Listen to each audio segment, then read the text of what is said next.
So welcome back students to my video. और students, आज के इस वीडियो में हम पढ़ने जा रहे हैं force and laws of motion. Class 9 and 10 दोनों क्लासेस के लिए बहुत ही इंपॉर्टेंट सा चैप्टर है force and laws of motion. Class 9 में ये सेकंड चैप्टर है, तो हम लोग आज ये इंपॉर्टेंट सा जो चैप्टर है उसे कंप्लीट करने वाले हैं। ये एक वीडियो में नहीं होगी, इसकी मैं पूरी प्लेलिस्ट बना दूंगा, आप लोग उससे देखिएगा। और अगर आपने मोशन वाली वीडियो नहीं देखी है, आप वो मोशन वाली वीडियो जाके देख लीजिए। तो चलिए शुरू करते हैं आज के इस वीडियो को। तो आज हम लोग सबसे पहले हमारा टॉपिक है वो है फोर्स। यानी फोर्स क्या होता है। हम सब एक डेफिनेशन जानते हैं, a push or pull acting on an object is called force.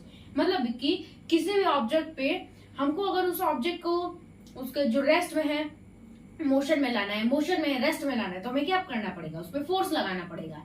ये बेसिक चीज है, हम ये सब जानते हैं। तो सबसे पहले फोर्स की हम लोग थोड़ा हिस्ट्री देख लेते हैं। तो इसमें एरिस्टोटल पॉलिसी अबाउट फोर्स, मतलब एरिस्टोटल जो थे एक ग्रेट साइंटिस्ट, उन्होंने फोर्स की एक डेफिनेशन दी। सबसे पहले उन्होंने दी, जिनमें उन्होंने कहा फोर्स क्या है, for object in uniform motion. किसी भी ऑब्जेक्ट को यूनिफॉर्म मोशन में लाने के लिए हमें फोर्स की जरूरत पड़ती है। किसी भी ऑब्जेक्ट को यूनिफॉर्म मोशन में लाने के लिए हमें फोर्स की जरूरत पड़ती है, जो कि एरिस्टोटल ने ये बात गलत कही थी। इसीलिए इनकी थ्योरी को कहा जाता है Aristotle policy about force. Okay, force मतलब इन्होंने कहा कि यूनिफॉर्म किसी भी ऑब्जेक्ट को हम यूनिफॉर्म मोशन में लाना चाहते हैं तो उस पर फोर्स लगा देंगे, बट नॉन यूनिफॉर्म पे भी तो अप्लाई होना चाहिए ना। तो इसीलिए एरिस्टोटल की ये पॉलिसी हो गई। नेक्स्ट उसके बाद आए गैलीलियो गैली ने developed idea of force cause for motion. इन्होंने ये बात सही कही कि किसी भी ऑब्जेक्ट जो मोशन में है वो किसकी वजह से है, फोर्स की वजह से। कोई कार चल रही है उस पर कोई फोर्स लग रहा है, कोई बाइक चल रही है उस पर कोई फोर्स लग रहा है, तो क्या है, फोर्स किसी भी ऑब्जेक्ट का मोशन का कॉज है। कॉज क्या है, फोर्स है। कोई भी ऑब्जेक्ट मोशन में तो उसका कॉज क्या है, फोर्स है। क्या है, फोर्स है। आई होप आपको इतना समझ में आया होगा। गैलीलियो गैली ने ये बात सही कही। उसके बाद आते हैं अपने न्यूटन, सर आइजैक न्यूटन। इन्होंने मोशन के 3 लॉज दिए हैं। Developed 3 laws of motion based on the idea of force as cause of change in velocity of body. किसी भी ऑब्जेक्ट के कह रहे हैं based on the idea of force as cause. Force क्या है, cause of change in velocity of body. किसी भी ऑब्जेक्ट की वेलोसिटी चेंज होती जा रही है, किसकी वजह से, फोर्स की वजह से। किसकी वजह से, फोर्स की वजह से। कोई ऑब्जेक्ट है सीधे ऐसे जा रहा है वेलोसिटी में, अचानक से वो ऊपर की तरफ जाने लगा, अचानक से यहां से जा रहा था ऊपर की तरफ चला गया। किस वजह से, कोई ना कोई फोर्स तो लगी ही होगी इस पे, कोई ना कोई फोर्स लगी होगी, अपने आप थोड़ा ना चला गया होगा, कोई तो फोर्स लगी होगी। वही ये बात न्यूटन ने, सर आइजैक न्यूटन ने यहाँ पे कही है। और इन्होंने 3 लॉज ऑफ मोशन दिए, जो कि हम लोग आगे आने वाली जो प्लेलिस्ट है उसमें हम लोग कंटिन्यू करेंगे 3 लॉज ऑफ मोशन। आज हम लोग पूरा बेसिक समझेंगे, उसके बाद हम लोग फर्स्ट लॉ पढ़ेंगे, फिर सेकंड लॉ, फिर थर्ड लॉ। Okay, force. अब देखिए फोर्स की डेफिनेशन देख लीजिए। Intuitively push or pull. Force क्या है, अ पुश और पुल। कोई भी ऑब्जेक्ट को हम पुश करें या पुल करें तो क्या हो जाएगा, फोर्स होगा। किसी भी, जैसे कि ये एक बॉक्स है, यहाँ पे कोई आदमी है, इसे पुश किया, इसकी तरफ फोर्स लगाया, तो ये क्या हो गई, यहाँ पे आ गई, यहाँ पे आ गई। और यहीं पे कोई ऑब्जेक्ट है, उसको अपनी तरफ खींचा, तो अपनी तरफ फोर्स लगाया ऑब्जेक्ट पे, अपनी तरफ फोर्स लगाया उस ऑब्जेक्ट पे, तो क्या वो यहाँ पे आ गई।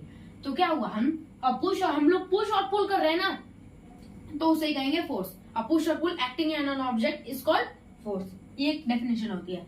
देखिए फोर्स में मैग्नीट्यूड भी होता है, फोर्स में मैग्नीट्यूड भी होता है, प्लस डायरेक्शन भी होता है। तो ये कौन सी क्वांटिटी बन जाएगी, वेक्टर क्वांटिटी। वेक्टर क्वांटिटी क्या होती है, जिसमें हमें मैग्नीट्यूड भी दिया हो, डायरेक्शन भी दिया हो, उससे हम लोग कहते हैं वेक्टर क्वांटिटी। जो क्वांटिटी होती है 2 टाइप की होती है, एक स्केलर क्वांटिटी, एक वेक्टर क्वांटिटी। आप जानते हैं कि स्केलर क्वांटिटी क्या होती है, जिसमें ओनली ऑन मैग्नीट्यूड दिया जाए, मैग्नीट्यूड दिया जाए। जैसे टाइम, कितना टाइम हो रहा है, 5 बज रहे हैं जैसे।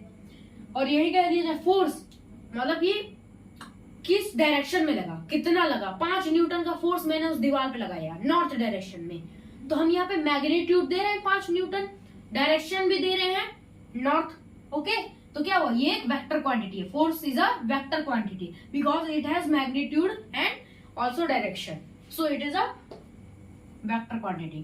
तो आई होप आपको इतना समझ में आया होगा। अब हम लोग आगे समझते हैं कि बैलेंस्ड फोर्स और अनबैलेंस्ड फोर्स। अब हम समझते हैं कि बैलेंस्ड फोर्स क्या होता है, अनबैलेंस्ड फोर्स क्या होता है। ओके, ये बैलेंस्ड फोर्स और अनबैलेंस्ड फोर्स में बच्चे जो होते हैं काफी ज्यादा कंफ्यूज हो जाते हैं कि बैलेंस्ड फोर्स क्या होता है, अनबैलेंस्ड फोर्स क्या होता है। डेफिनेशन देख ली, बस हो गया, आप रट लेते हैं कोई कुछ बच्चे, बट कॉन्सेप्ट नहीं क्लियर होते। तो आज ही इस वीडियो में हम लोग कॉन्सेप्ट ही पहले क्लियर करेंगे। ओके, एग्जाम्पल लिख लेते हैं पहले बैलेंस्ड फोर्स और अनबैलेंस्ड फोर्स का। फॉर एग्जाम्पल, हमारे पास ये एक टेबल है। ओके, यहाँ पे है ए, इसका नाम ए है, और यहाँ पे है बी। ओके, ए और बी है, और बीच में टेबल है। बीच में क्या है, हमारी एक टेबल है। ए जो है यहाँ से 150 न्यूटन का फोर्स लगा रहा है टेबल को अपनी तरफ खींचने के लिए, और इधर से बी भी उतनी 150 न्यूटन की फोर्स लगा रहा है। दोनों टेबल को खींचने के लिए बराबर फोर्स लगा रहे हैं। क्या 150 न्यूटन ए भी लगा रहा है, 150 न्यूटन बी भी लगा रहा है। कि ए सोच रहा है मेरे तरफ आनी चाहिए टेबल, बी कह रहा है मेरे तरफ आनी चाहिए, मेरा स्टडी टेबल है। ओके, आपस में लड़ाई कर रहे हैं। तो आप बताइए ये बैलेंस्ड कंडीशन में रहेगी या अनबैलेंस्ड कंडीशन में। अब आप बोलोगे बैलेंस्ड कंडीशन में रहेगी। हाँ, बैलेंस्ड कंडीशन में रहेगी। क्यों? क्योंकि ये भी 150 न्यूटन लगा रहा है, ये भी 150 न्यूटन लगा रहा है। तो नेट फोर्स क्या हो जाएगी, ये दोनों आपस में कट जाएंगे, जिसकी वजह से एफ नेट जो होगी हम लोगों की, F net is equal to 0। यानी कि जो इस पे लगने वाला फोर्स है वो कितना हो जाएगा, 0। टेबल पे लगने वाला फोर्स 0 हो जाएगा, क्योंकि ए अपनी तरफ से 150, बी वो भी अपनी तरफ से 150, टेबल पे लगने वाला फोर्स 0 हो जाएगा। ओके, वही बात यहाँ पे लिखिए, condition where net force is 0। Okay, और and condition net acceleration is 0। भाई फोर्स जब 0 हो रही है तो एक्सेलरेशन भी ऑफ कोर्स 0 होगी। Reason behind maintaining the previous inertia of body, ये ध्यान से समझिए। टेबल पहले रेस्ट में थी, टेबल पहले रेस्ट में थी और अभी भी रेस्ट में ही है, तो क्या हुआ, इनर्शिया। इनर्शिया क्या होता है, कोई भी ऑब्जेक्ट अगर रेस्ट में तो वो रेस्ट में रहे, मोशन में है तो मोशन में रहे। ओके, रेस्ट में है तो रेस्ट में रहेगा, मोशन में है तो मोशन में रहेगा, इसे ही हम कहते हैं इनर्शिया। तो टेबल रेस्ट में है तो रेस्ट में ही रही, फोर्स लगने वाली 0 हो गई। जब भाई कोई फोर्स ही नहीं लग रही तो यहाँ पे टेबल उसी जगह पे रहेगी। क्या हुआ, reason behind inertia. Balanced force क्या होता है, balanced force is the reason behind maintaining the previous inertia of body. Body इस पर लगने वाला ये इनर्शिया, इसका पहले इनर्शिया कौन था, पहले इसका इनर्शिया, पहले चुपचाप टेबल थी, खींच रहे दोनों आपस में एक दूसरे की तरफ से, तब भी 0 ही है। तो क्या हुआ, प्रीवियस इनर्शिया जैसे पहले था, पहले रेस्ट में अभी भी रेस्ट में, ये हो गया। Okay, body will B at rest और यूनिफॉर्म मोशन। अगर देखिए वही बात है, बॉडी रेस्ट में है, रेस्ट में रहेगी, यूनिफॉर्म मोशन में, यूनिफॉर्म मोशन में रहेगी। ओके, बैलेंस्ड फोर्स के अंदर। अब देखिए यहीं पर अगर ये है बी, बी यहीं पे लगा लिया, अगर 2 यहाँ पे 100 न्यूटन, बी ने 100 न्यूटन लगा दिया, थोड़ा फोर्स कम कर दिया, तब से खींच रहा था, थोड़ा हाथ दर्द करने लगे, 100 न्यूटन लग गया। तो बताइए किसकी तरफ टेबल चली जाएगी, आप बोलोगे इसकी तरफ चली जाएगी। तो एफ नेट कितना हो जाएगा, 50 न्यूटन, 150 नेट 150 न्यूटन। मतलब कि फोर्स नेट कितनी हो जाएगी, इस पे लगने वाली फोर्स कितनी, 50 न्यूटन। ओके, वही तो ये कंडीशन कौन सी हो गई, ये कंडीशन हो गई अनबैलेंस्ड। अनबैलेंस्ड क्यों, भाई उधर 100 न्यूटन लगा रहा है, इधर 150 न्यूटन लगा रहा है, अनबैलेंस्ड हुआ। तो ये क्या हुआ है, एफ नेट इस पे 50 न्यूटन लग रही है। तो यही कह रहा है net force is not equal to 0, 0 के इक्वल नहीं है नेट फोर्स, क्योंकि 50 न्यूटन है। Net acceleration is not equal to 0। भाई जब फोर्स 50 न्यूटन है तो एक्सेलरेशन भी कुछ होगी। Reason changing the inertia of body, ये जो अनबैलेंस्ड फोर्स है वो किसी भी ऑब्जेक्ट की इनर्शिया को चेंज कर देता है। पहले रेस्ट में थी, इधर की तरफ आ गई, इनर्शिया बदल दिया। ए ने अपनी तरफ खींचा तो अनबैलेंस्ड फोर्स लगा, और इधर ये खिसक के इधर आ गई, पहले रेस्ट में थी, मोशन में हो गई। ओके, तो reason behind changing the inertia of body. Okay, fourth है body will be moving with uniform acceleration. Acceleration, body क्या होगी, यूनिफॉर्म एक्सेलरेशन में मूव करती रहेगी, यूनिफॉर्म एक्सेलरेशन में मूव करती रहेगी। चलिए, तो हम लोग एक होमवर्क क्वेश्चन देख लेते हैं, आपको उसका आंसर कमेंट में बताना होगा। होमवर्क तो एक होमवर्क क्वेश्चन आखिरी में देख लेते हैं, एनसीईआरटी न्यूमेरिकल का है। इसमें देखिए मैं आपको क्वेश्चन समझा दे रहा हूँ, यहाँ पे मैं डायग्राम बना दिया हूँ। ओके, डायग्राम बना दिया हूँ ताकि आपको समझने में आसानी हो। मैं आपको क्वेश्चन समझा देता हूँ। इसमें क्वेश्चन में कहा है कि एक 8000 केजी का एक इंजन है जो कि 5 वैगन्स को खींच रहा है। 5 वैगन्स यानी 5 बोगियों को खींच रहा है, और हर एक बोगी का जो वेट है वो है 2000 किलो। ओके, कितना है, 2000 किलो, 2000 किलो इसका वेट है।